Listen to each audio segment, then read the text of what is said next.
Hello everybody, मैं हूं अनवर और आज हम बात करने वाले हैं एलिफ स्टेटमेंट की, जिसमें हम जानेंगे what is elif statement and working procedure of elif statement. मतलब एलिफ स्टेटमेंट क्या है और एलिफ स्टेटमेंट कैसे वर्क करते हैं। तो चलिए स्टार्ट करते हैं। Elif statement. Elif statement in Python elif stands for else if. मतलब एलिफ स्टेटमेंट को पाइथन में एल्स इफ भी कहते हैं। एलिफ स्टेटमेंट को हम इफ़ एलिफ एल्स स्टेटमेंट भी कहते हैं, क्योंकि इसमें एक इफ स्टेटमेंट भी होता है, एलिफ स्टेटमेंट भी होते हैं और एल्स स्टेटमेंट भी होते हैं। इसलिए इसे हम इफ़ एलिफ और एल्स स्टेटमेंट कहते हैं। We use elif statement when we need to check multiple conditions when the given if condition is false। मतलब एलिफ स्टेटमेंट का प्रयोग हम वहाँ पर करते हैं जहाँ पर हमें कई सारी या मल्टीपल कंडीशंस को चेक करना होता है और जब दी गई इफ़ कंडीशन फॉल्स होती है। मतलब एलिफ स्टेटमेंट का प्रयोग हम ऐसी जगह पर करते हैं या अपने प्रोग्राम में ऐसी जगह पर करते हैं जहां पर हमें मल्टीपल कंडीशंस को चेक करना होता है। मतलब एक से ज़्यादा कंडीशन होती हैं, उन्हें चेक करना होता है और दी गई इफ़ कंडीशंस मतलब पहली कंडीशन जो इफ़ स्टेटमेंट के अंदर जो पहली कंडीशन होती है वह फॉल्स होती है। जैसा कि हमने पिछली वीडियो में देखा था, पिछली वीडियो में हमने नेस्टेड इफ़ के बारे में जाना था। नेस्टेड इफ़ में क्या था, यदि पहली कंडीशन ट्रू होती है तो वह नेक्स्ट कंडीशन को चेक करता है और यदि पहली कंडीशन फॉल्स हो जाती है तो वह उसके एल्स पार्ट को एग्जीक्यूट कर देता है। लेकिन elif statement nested if statement के अपोजिट है। इसमें क्या होता है, यदि पहली कंडीशन फॉल्स होती है तो यह नेक्स्ट कंडीशन को चेक करता है और यदि नेक्स्ट कंडीशन ट्रू होती है तो उसका ट्रू स्टेटमेंट एग्जीक्यूट हो जाता है और यदि सेकंड कंडीशन भी फॉल्स होती है तो यह नेक्स्ट कंडीशन पर पहुंच जाता है। मतलब जब तक कंडीशंस फॉल्स होती रहेंगी तो यह लास्ट तक चलता ही जाएगा और जब लास्ट कंडीशन पर पहुंचेगा तो यदि लास्ट कंडीशन ट्रू होगी तो वह उसके ट्रू स्टेटमेंट को एग्जीक्यूट कर देगा और यदि लास्ट कंडीशन फॉल्स होती है तो यह लास्ट कंडीशन के एल्स पार्ट को एग्जीक्यूट कर देगा और यदि पहली ही कंडीशन ट्रू होती है तो यह उस कंडीशन के ट्रू स्टेटमेंट को एग्जीक्यूट करके उस प्रोग्राम को टर्मिनेट कर देता है। तो एलिफ स्टेटमेंट में क्या होता है, जब तक कंडीशंस फॉल्स आती रहेंगी तब तक यह आगे बढ़ता रहेगा जब तक कि लास्ट कंडीशन तक नहीं पहुंच जाता। मतलब यदि पहली कंडीशन फॉल्स होती है तो यह सेकंड कंडीशन को चेक करेगा और यदि सेकंड कंडीशन फॉल्स होती है तो यह थर्ड कंडीशन को चेक करेगा।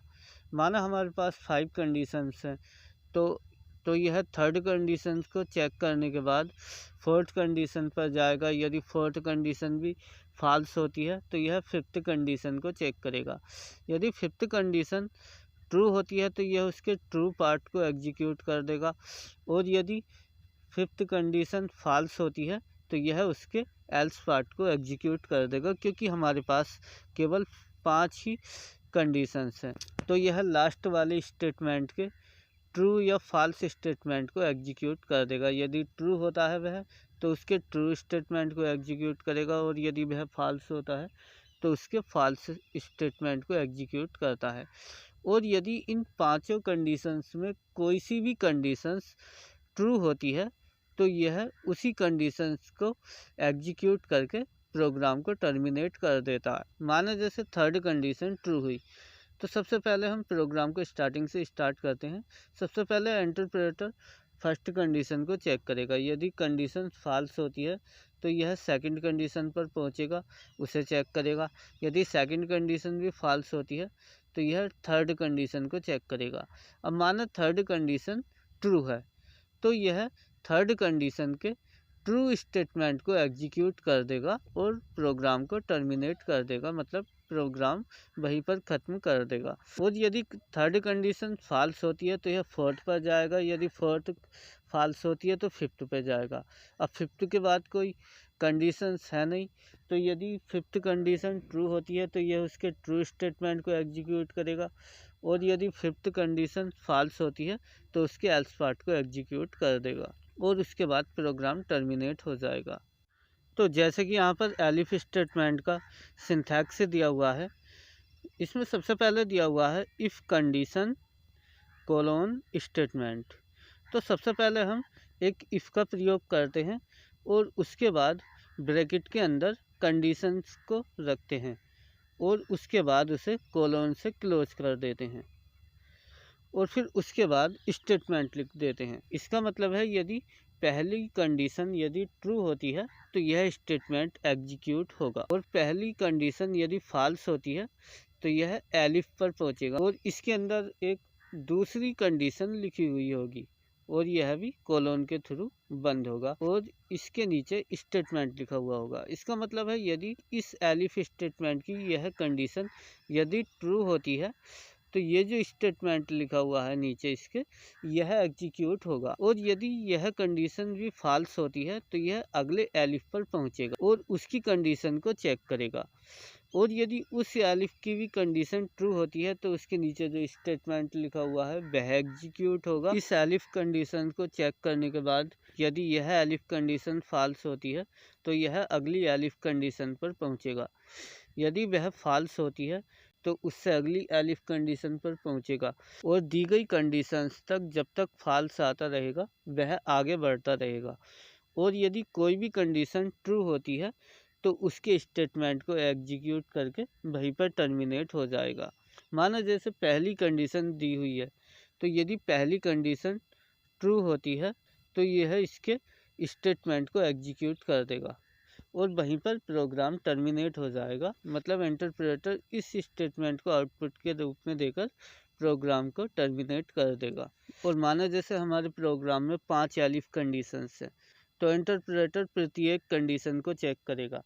यदि सारी कंडीशंस फॉल्स होती हैं तो फिफ्थ कंडीशन जो होगी उसके एल्स पार्ट को, जैसे कि यहाँ पर इस सिंटैक्स में नीचे लिखा हुआ है एल्स स्टेटमेंट, तो एल्स पार्ट का जो स्टेटमेंट होगा उसे एग्जीक्यूट करेगा।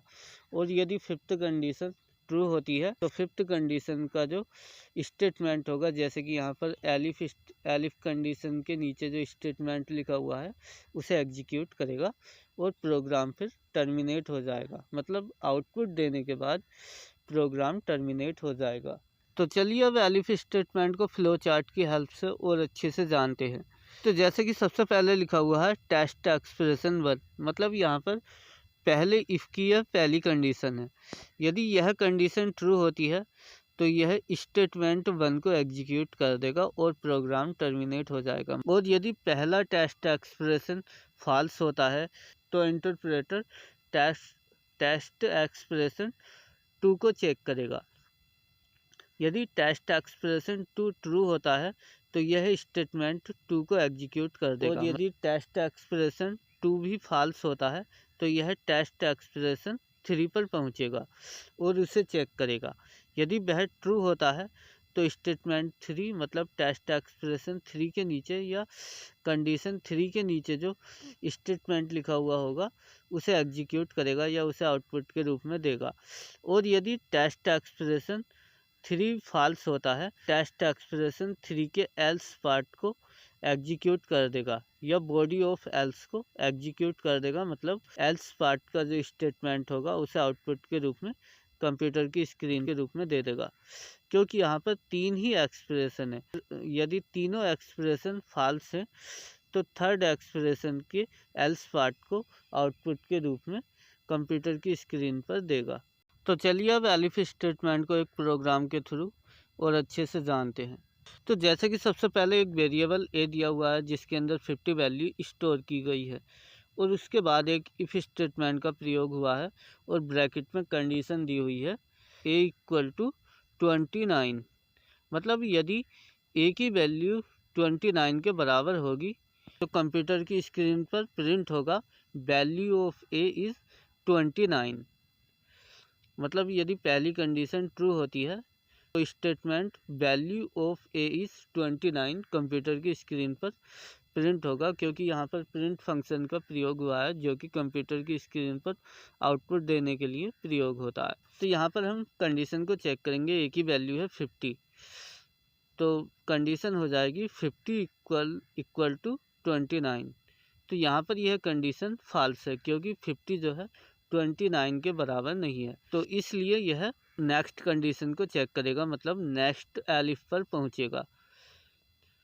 तो नेक्स्ट एलिफ की कंडीशन, तो एलिफ की कंडीशन दी हुई है a इक्वल टू 35। यदि यह कंडीशन ट्रू होती है तो statement value of a is 35 computer की स्क्रीन पर आउटपुट के रूप में आएगा। तो अब हम कंडीशन को चेक करेंगे, a इक्वल टू 35, तो a की वैल्यू 50 है, तो कंडीशन हो जाएगी 50 इक्वल टू 35। तो यह कंडीशन भी फॉल्स हुई, क्योंकि 50 35 के बराबर नहीं है। तो यह नेक्स्ट एलिफ पर पहुंचेगा, जहां पर कंडीशन दी हुई है a equal to 40, print value of a is 40। मतलब यदि यह कंडीशन ट्रू होती है तो statement value of a is 40 computer की स्क्रीन पर आउटपुट के रूप में आएगा। तो अब कंडीशन को चेक करेंगे, a इक्वल टू 40, तो a की वैल्यू 50 है, तो कंडीशन हो जाएगी 50 इक्वल टू 40। तो यह कंडीशन भी फॉल्स है, क्योंकि 50 40 से बड़ा है, ना कि 40 के बराबर। तो हम नेक्स्ट एलिफ पर पहुंचेंगे, जिसकी कंडीशन है a इक्वल टू 45।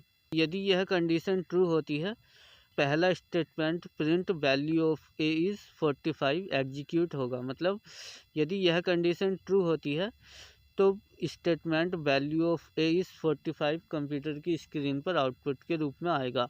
और यदि यह कंडीशन फॉल्स होती है तो इसका एल्स पार्ट, मतलब एल्स के बाद जो स्टेटमेंट लिखा हुआ है print value of a is greater than 45 execute होगा। तो अब हम कंडीशन को चेक करेंगे, कंडीशन है a इक्वल टू 45, तो a की वैल्यू है 50, तो कंडीशन हो जाएगी 50 इक्वल टू 45। तो यह कंडीशन फॉल्स है, तो इसलिए पहला स्टेटमेंट स्किप हो जाएगा, क्योंकि यह तब एग्जीक्यूट होना है जब यह कंडीशन ट्रू होती। तो इसलिए एल्स के बाद जो स्टेटमेंट लिखा हुआ है वह एग्जीक्यूट होगा। तो इसलिए output value of a is greater than 45 computer की स्क्रीन पर आ जाएगा या प्रिंट हो जाएगा, और उसके बाद प्रोग्राम टर्मिनेट हो जाएगा। सो गाइज, आई होप अब आप जान गए होंगे एलिफ स्टेटमेंट क्या होते हैं और एलिफ स्टेटमेंट का सिंथेक्स क्या होता है, इसका फ्लो चार्ट कैसा होता है, और प्रोग्राम की हेल्प से आप जान गए होंगे इसके वर्किंग प्रोसीजर के बारे में, मतलब एलिफ स्टेटमेंट कैसे वर्क करते हैं। तो गाइस, यदि आपको इनमें से किसी भी टॉपिक पर किसी भी तरह का कोई डाउट है तो कृपया कमेंट बॉक्स में हमसे अपना डाउट शेयर करें। हम जल्द से जल्द आपके डाउट को क्लियर करने की कोशिश करेंगे। और गाइस, यदि आप अभी तक आपने हमारे चैनल को सब्सक्राइब नहीं किया है तो चैनल को सब्सक्राइब कर दें, ताकि जब भी हम कोई नई वीडियो अपलोड करें तो उसका नोटिफिकेशन सबसे पहले आपके पास पहुंचे और कोई भी वीडियो आपसे छूटने ना पाए।